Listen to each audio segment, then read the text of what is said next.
پیارے بچوں، گڈی ایک بہت پیاری اور خوبصورت لڑکی تھی۔ وہ اپنے ماں باپ کی اکلوتی بیٹی تھی۔ اس کی عادتیں تو بہت ہی معصومانہ اور شریف بچوں والی تھیں۔ وہ اپنے ماں باپ کو بالکل بھی تنگ نہیں کرتی تھی، لیکن اس کی ماں اسے زیادہ پسند نہیں کرتی تھی، کیونکہ اس کی خواہش تھی کہ اس کا کوئی بیٹا ہوتا، جبکہ گڈی تو ایک لڑکی تھی۔ گڈی کی ماں اس پر بالکل توجہ نہیں دیتی تھی۔ گڈی اکثر روتی رہتی، لیکن اس کی ماں اس پر ذرا بھی دھیان نہیں دیتی تھی۔ ایک دن گڈی نے سنا کہ اس کے ماں باپ آپس میں باتیں کر رہے ہیں۔ اس ننھی سی معصوم گڈی کو سمجھ نہ آیا۔ دیکھو، مجھے تو لڑکے کی بہت خواہش ہے۔ میں اللہ سے دعا کرتا ہوں کہ اللہ اب مجھے لڑکی نہ دینا، مجھے خوبصورت سا بیٹا دینا۔ ارے میں تو ہمیشہ سے یہی دعا کرتی ہوں کہ اللہ تعالیٰ مجھے چاند سا بیٹا دے۔ میں اپنے بیٹے سے تو اتنا پیار کروں گی، اتنا پیار کروں گی، ارے میں اپنے بیٹے کو بہت بڑا افسر بناؤں گی، اور مجھے اگر اپنے زیور بیچنے پڑے تو میں سب کچھ بیچوں گی۔ میں تو اپنے بیٹے کے لیے اپنا گھر بھی بیچ دوں گی۔ مجھے تو بھائی بیٹے کی بہت خواہش ہے۔ لڑکیوں کا کیا ہے، وہ بیچاری بڑی ہوئی، ان کی شادیاں کر کے ان کو دوسرے گھروں میں بھیج دیا، نہ ماں باپ کے کسی کام کی اور نہ کاج کی۔ گھر اپنا سنبھالیں، اپنے بچے پیدا کریں، ماں باپ سے ان کو کیا لینا دینا۔ بیٹے تو اپنے ہوتے ہیں، ماں باپ کو سنبھال کے رکھتے ہیں۔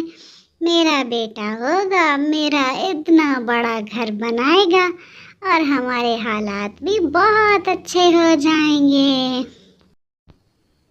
گڈی اپنے آپ سے بولی، کیا لڑکیاں اچھی نہیں ہوتی جو مما پاپا ایسی باتیں کر رہے ہیں؟ میں بھی تو بڑی ہو کے مما پاپا کو اتنا بڑا گھر لے کے دے سکتی ہوں۔ جب میں بڑی ہوں گی، پڑھوں لکھوں گی، مما پاپا کو اتنا بڑا گھر لے کے دوں گی۔ اللہ مجھے بھائی دے دینا۔ کچھ عرصے بعد گڈی کا بھائی آیا گولا۔ گولا تو ماں باپ دونوں کی آنکھ کا تارا تھا۔ گولا بچپن سے بہت زیادہ شرارتی تھا۔ وہ ادھر ادھر اچھلتا کودتا رہتا، لیکن ماں باپ تو اس کو دیکھ دیکھ کر جیتے تھے۔ گولا بڑا ہو گیا اور گڈی اور گولا دونوں آپس میں بہت پیار کرتے تھے، مل جل کر کھیلتے تھے، لیکن گڈی ہمیشہ ڈرتی تھی کہ کہیں ایسا نہ ہو کہ گولے کو لگ جائے تو ماں مجھے بہت مارے گی، کیونکہ اس کی ماں گولے کو ذرا سی تکلیف پہ گڈی کو بہت مارا کرتی تھی۔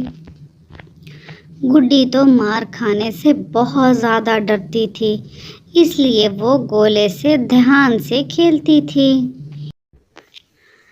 وقت کا پہیہ تیزی سے گزرتا گیا۔ گڈی اور گولا دونوں جوان ہوئے تو گڈی کی شادی اس کے ماں باپ نے ایک غریب سبزی والے سے کر دی۔ سبزی والا تو دن بھر سبزیوں کی ریہڑی لگا کے سبزی بیچا کرتا۔ وہ ایک انتہائی بدتمیز قسم کا شوہر تھا۔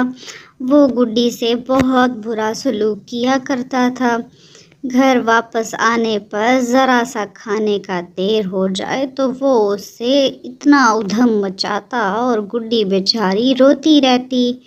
گڈی نے تو صرف ایف اے تک پڑھا تھا۔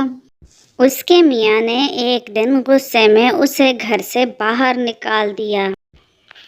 گڈی واپس گھر آئی تو بھائی کو بہت خوبصورت ٹھاٹھ باٹھ میں دیکھا اور ماں باپ کا اتنا بڑا گھر دیکھ کر بہت خوش ہوئی، کیونکہ اس سے پہلے اس کے ماں باپ نے کبھی اس کو پلٹ کر نہ دیکھا تھا۔ اس کا بھائی تو ایک بہت بڑا آفیسر بن گیا تھا۔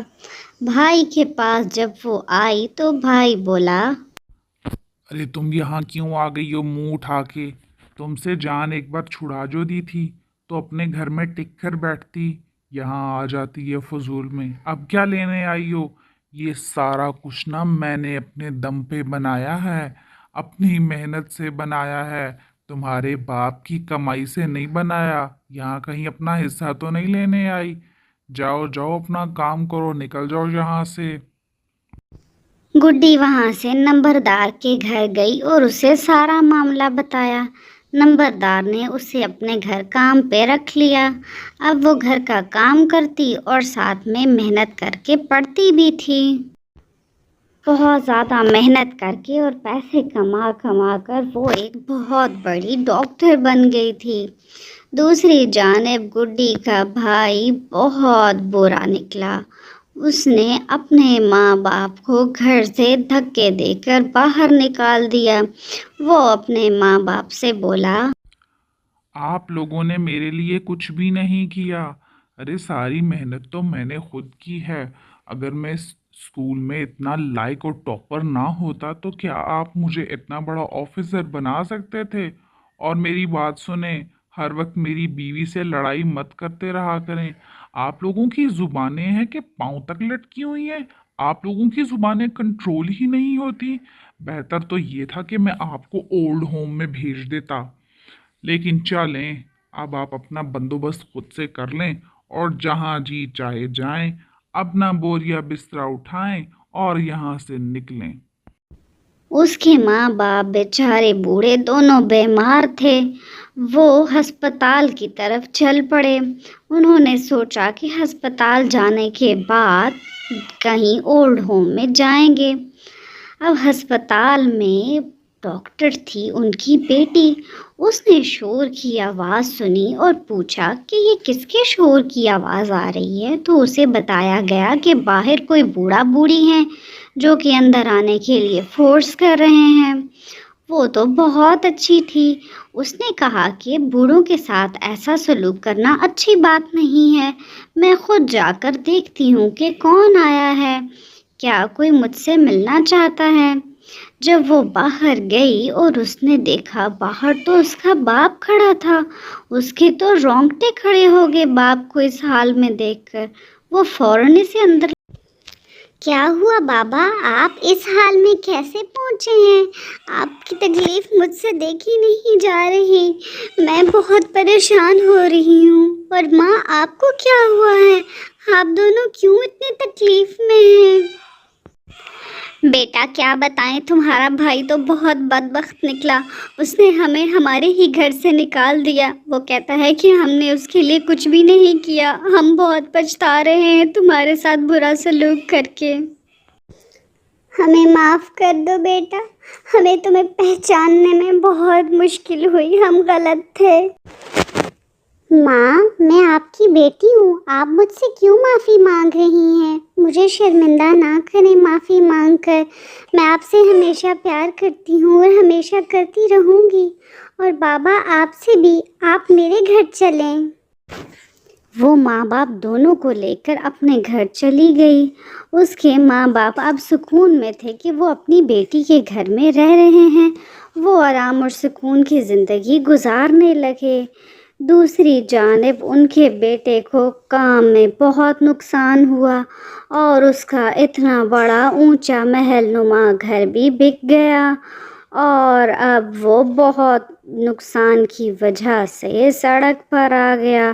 اس کی بیوی بھی اسے چھوڑ کر چلی گئی تھی۔